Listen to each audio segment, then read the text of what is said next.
Teman-teman, subscriber setia channel spesial horor yang selalu Mimin bangga-banggakan. Sebuah kisah horor Villa Angker akan Mimin bawakan buat kalian semua. Sebuah cerita horor dari akun Twitter @glh_natasasmita yang bercerita tentang misteri horor anak kecil di Villa Angker, Bali. Buat kalian yang sudah tidak sabar lagi, langsung saja selamat menyimak. Setelah hitungan ke-100, mari kita simak-simak bersama dari awal hingga akhir cerita. 1, 2, 100.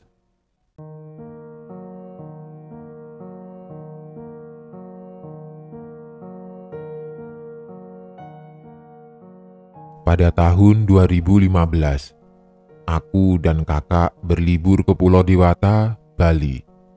Kami menghabiskan waktu bersama selama 6 hari.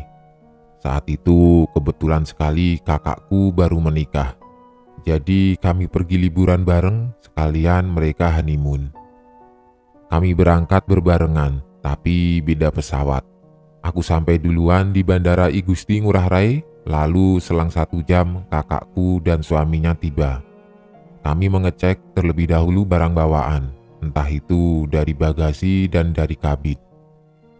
Semuanya tidak ada yang tertinggal dan kami keluar dari bandara menuju tempat parkir kendaraan.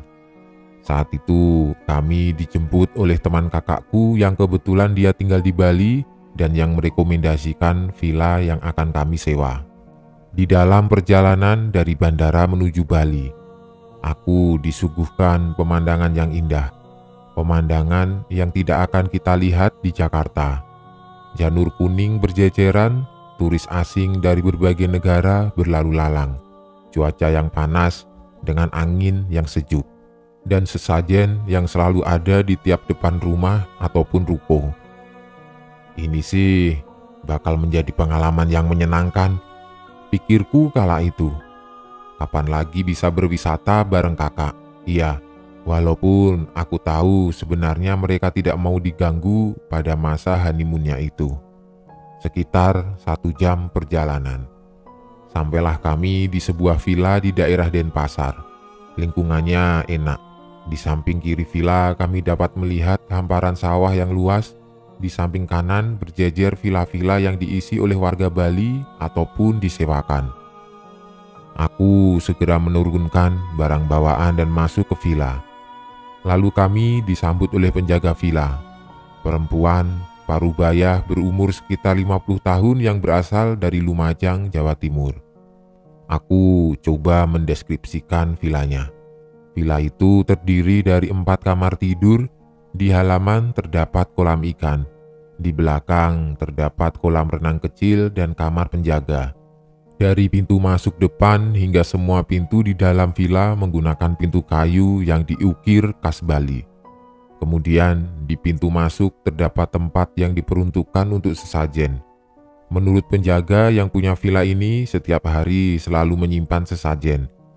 Dalam kepercayaan masyarakat Hindu Bali, menyimpan sesajen merupakan bentuk dari mengucap syukur mereka kepada penciptanya.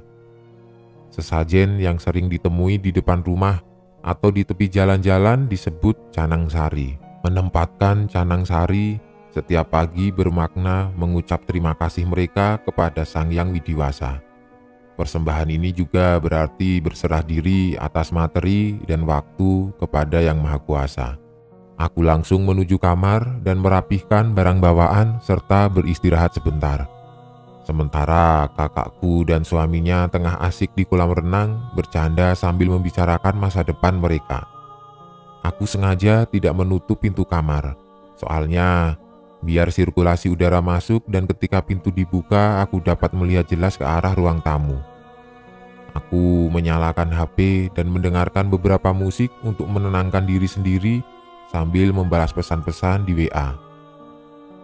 Ketika tengah asik membalas pesan di WA, aku seperti melihat beberapa orang lewat dari pintu depan melewati ruang tamu menuju halaman belakang. Sementara di dalam villa saat itu hanya kami bertiga dan penjaga villa yang aku yakin sekali Dia sedang berada di halaman depan, dan kakakku sedang berada di kolam renang. Saat itu, aku tidak terlalu memperdulikan beberapa orang yang lewat itu, mungkin karena capek, jadi berhalusinasi. Lalu, aku melanjutkan main HP. Tapi beberapa saat setelahnya, aku melihat anak kecil lewat dan pandanganku langsung mengarah ke ruang tamu. Karena penasaran, aku mengecek keadaan di ruang tamu itu. Saat itu, kosong, tidak ada siapa-siapa. Aku hanya mendengar suara kakakku dan suaminya saja. Aku masih penasaran dan memutuskan menuju halaman depan menghampiri penjaga villa.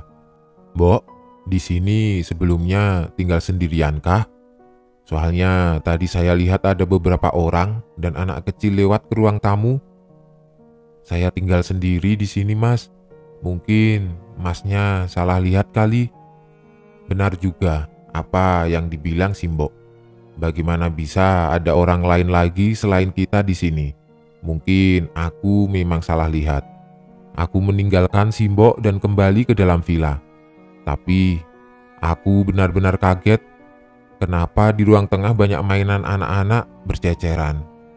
Sementara aku barusan sudah nanya ke si Mbok di sini tidak ada anak kecil. Karena berantakan, aku berinisiatif membereskan mainan tersebut. "Om, jangan diberesin. Aku mau main."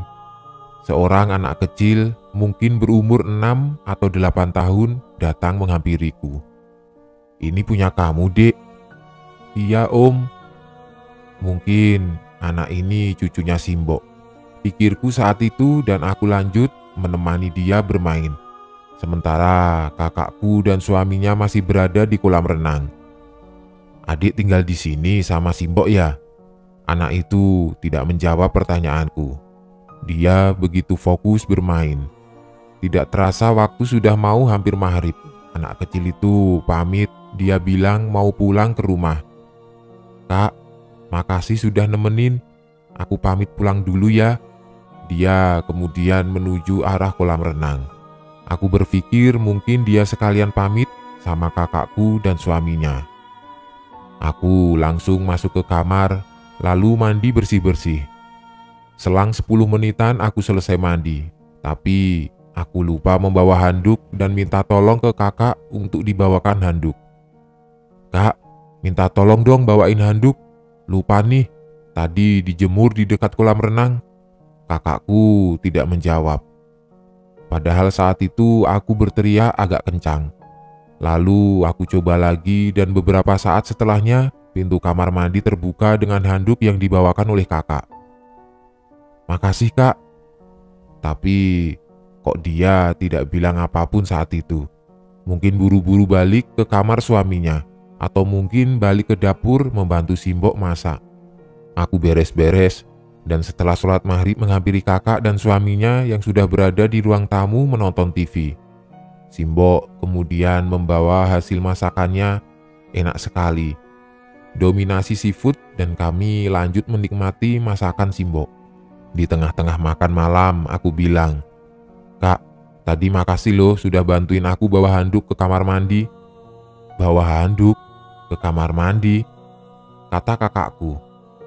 "Iya, tadi kan aku minta tolong bawain handuk. Terus kakak masuk ngasih handuk." Kakakku langsung melihat ke arah suaminya. Sedikit terheran, aku bisa melihat dari raut wajahnya. "Galih, jangan bercanda. Dari tadi kakak di dapur bantuin Mbok masak." Mukanya tampak serius. Tapi aku tidak mempercayai omongan kakakku itu. Bisa saja dia sedang bercanda nakut-nakutin aku. Jam 9 malam. Kami memutuskan beristirahat dan kembali ke kamar masing-masing. Aku menyalakan AC dan berselancar di dunia maya biar ngantuk. Selang 10-15 menitan, kok di kamar panas, padahal AC-nya sudah nyala di suhu 20 derajat. Apa mungkin AC-nya rusak? Tapi tidak mungkin, soalnya tadi siang aku sempat tes AC-nya berfungsi dengan baik. Malam itu aku ngedumel sendiri sampai aku ketiduran. Terus kebangun tengah malam, soalnya di ruang tamu berisik sekali. Apa mungkin itu Simbok dan cucunya lagi main di tengah rumah? Tapi kenapa mesti malam-malam begini sih? Dari dalam kamar aku mendengar suara anak kecil lagi asik main mobil-mobilan didampingi sama orang tuanya. Berisik sekali. Aku langsung bangun dan menuju ke ruang tamu dengan mata yang belum 100% terbangun. Ketika membuka pintu kamar dan melihat ke ruang tamu, aku tidak melihat siapa-siapa. Kosong, sama sekali tidak ada orang.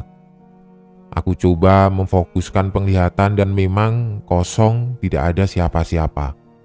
Terus, anak kecil dan orang tuanya yang tadi aku dengar dari dalam kamar itu, siapa? Aku benar-benar jelas mendengar suara mereka lagi main di sini. Dan itu tidak mungkin salah dengar. Orang langsung kebangun kok. Malam itu sudah mulai agak creepy. Cepat-cepat aku balik ke kamar dan lanjut tidur. Tapi sesaat setelah menutup pintu kamar, aku mendengar suara anak kecil. "Kak, temenin aku main." Aku membuka kembali pintu kamar dan melihat cucunya Simbok yang tadi siang aku ajak main. "Dek, ini sudah malam, kok kamu belum tidur? Besok pagi ya kakak temenin main lagi." Dia hanya tersenyum dengan muka pucat dan kelopak mata hitam. Aku pikir mungkin dia lagi ngantuk, makanya mukanya pucat. Aku langsung masuk ke kamar dan menutup pintu tanpa mempedulikan anak kecil itu. Keesokan harinya saat kami mengunjungi tempat wisata di Bali Selatan, aku iseng bertanya ke kakakku mengenai kejadian tadi malam yang aku alami. Sekali lagi dengan terheran-heran, dia tidak mendengar suara berisik dari ruang tamu seperti apa yang aku dengar. Bagaimana bisa dia tidak dengar? Orang aku dengar dengan jelas kok. Rame sekali di ruang tamu, sampai kebangun dari tidur malahan. Hari berikutnya aku memutuskan untuk stay di villa. Aku tahu dirilah, ini kan quality moment kakak dan suaminya. Di villa hanya aku dan Simbok. Sesekali Simbok menghampiri menawarkan sesuatu, entah itu kopi atau cemilan lainnya. Tidak banyak kegiatan yang aku lakukan di sana, hanya tiduran, main HP, sesekali ke kolam renang. Saat tengah di kolam renang, anak kecil itu datang, menghampiri, membawa mobil-mobilan. Adik sudah datang. Yuk kita main." Lalu kami main mobil-mobilan di ruang tengah. "Adik main dulu sendiri ya, kakak mau tiduran sebentar sambil nonton TV." Anak kecil itu tidak membalas perkataanku, fokus terhadap mainannya. Kemudian aku ketiduran di sofa. Tok tok tok. Suara ketukan pintu depan yang cukup kencang membangunkanku waktu itu menjelang maghrib. Aku cek ke ruang tengah, cucunya Simbok sudah tidak ada. Mungkin dia sudah pulang. Tok tok tok. Terdengar lagi suara ketukan pintu. Aku pikir mungkin itu kakakku baru sampai. Tapi kok kenapa tidak langsung masuk saja ya? Soalnya pintu depan tidak dikunci. Iya kak, bentar. Ini mau aku bukain pintunya." Sambil dia terus menggedor-gedor pintu depan. Ya elah, ngapain sih masih saja gedor-gedor pintu? Orang ini mau dibukain juga, pikirku saat itu. Tapi pas aku buka pintu, ternyata kosong, tidak ada orang sama sekali, benar-benar kosong, gelap. Lalu yang gedor-gedor pintu saat itu siapa? Saat itu aku cuma bisa terheran-heran, bingung, pas lihat ke bawah lantai di sana terdapat banyak sekali bunga kantil. Itu tidak mungkin bisa terjadi, karena di halaman memang banyak tanaman tapi tidak ada bunga kantil. Langsung merinding dan cepat-cepat balik ke dalam. Dan yang bikin aku heran lagi adalah di ruang tengah banyak sekali mainan anak-anak. Aku bisa memastikan sebelumnya tidak ada mainan anak-anak. Jantungku berdetak kencang, keringat dingin bercucuran. Kaki seolah-olah dikunci tidak bisa lari dan pandanganku fokus kepada mainan anak-anak. Entah kenapa, aku langsung menyentuh mainan itu dan saat itu juga aku berada di sebuah waktu yang berbeda. Aku melihat anak kecil laki-laki tengah asik main mobil-mobilan di ruang tamu ditemani oleh orang tuanya. Dia tampak bahagia. Sesekali orang tuanya menyemangati dan bertepuk tangan, benar-benar pemandangan yang indah. Keluarga kecil dengan satu anak laki-lakinya. Tapi ada yang aneh saat itu. Ayahnya membisikkan sesuatu kepada ibunya, entah apa yang dibisikkan, aku tidak bisa mendengar. Setelah mendengar bisikan ayahnya itu, si ibu langsung mendekap anaknya dengan erat sambil meneteskan air mata. Anak kecil itu terheran-heran dengan perlakuan ibunya. Lalu anak kecil itu menunjuk ke arah kolam renang. "Bu, itu Ayu di sana. Aku mau main sama Ayu ya, Bu." Tangisan si ibu mulai terisak-isak. Aku tidak mengerti maksudnya itu bagaimana. "Iya nak, sudah main sana sama Ayu." Dia melepaskan pelukannya dan membiarkan anaknya menghampiri Ayu di kolam renang. Anak kecil itu tampak senang bertemu dengan Ayu. Ayu menarik tangannya dan mengajaknya ke kolam untuk berenang. Anak kecil itu mengiyakan permintaan Ayu, sementara ibu dan ayahnya hanya melihat dari ruang tamu dengan tangisan yang terisak-isak. Ayu dan anak kecil itu masuk ke kolam. Aku pikir mereka memang benar-benar berenang, tapi beberapa saat setelahnya anak kecil itu meminta tolong. Dia tidak bisa berenang. Sambil terus menangis, ibu dan ayahnya hanya terdiam melihat anaknya minta tolong dan sama sekali tidak membantu. Saat itu aku mau membantu tapi tidak bisa. Aku hanya bisa melihat anak kecil itu meminta tolong dan tidak lama kemudian dia meninggal. Jasadnya mengambang di kolam.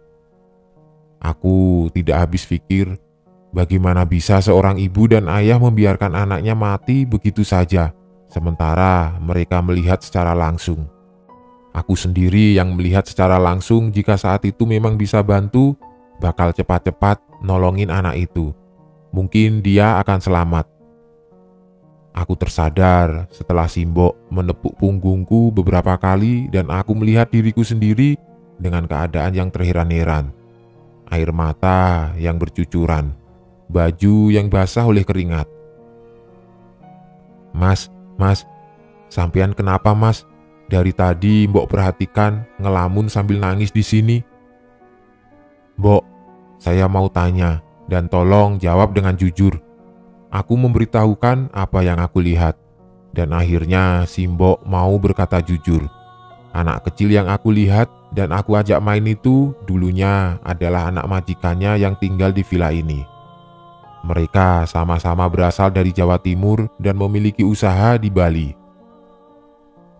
Simbok mengakui bahwa majikannya itu dulu bersekutu dengan setan demi untuk memajukan usahanya, hingga mereka memiliki banyak harta benda entah di Bali ataupun di Jawa Timur.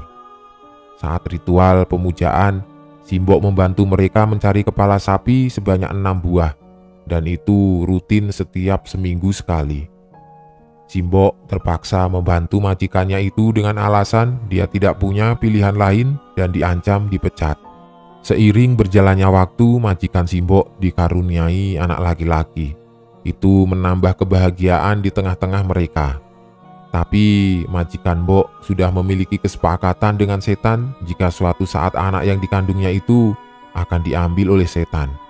Mereka tidak menanggapi dengan serius permintaan setan itu dan fokus membesarkan anak laki-laki semata wayangnya itu dengan penuh kasih sayang. Namun, ketika anak itu menginjak usia 6 tahun, itu adalah batas usia atau waktu yang diminta oleh setan itu. Sedangkan Ayu, anak perempuan yang aku lihat di kolam renang itu, merupakan teman mainnya anak kecil itu, dan dia sudah meninggal tahun kemarin. Setan itu menyamar, menyerupai Ayu agar bisa mengajak anak kecil itu. Beberapa bulan setelah anaknya dikorbankan, si ibu terus-terusan bersedih dan menyalahkan diri sendiri. Sampai pada suatu waktu, dia nekat bunuh diri di ruang tamu dengan cara memotong pembuluh tangannya sendiri. Villa ini kemudian dibeli oleh orang Bali karena melihat potensi yang cukup besar. Ia tidak mengetahui sejarahnya dan sengaja tidak diberitahu oleh simbok dan agen propertinya. Aku baru pertama kalinya percaya dengan istilah tumbal setelah melihat sendiri kejadian yang dialami oleh keluarga itu. Sebelumnya, sama sekali tidak mempercayainya.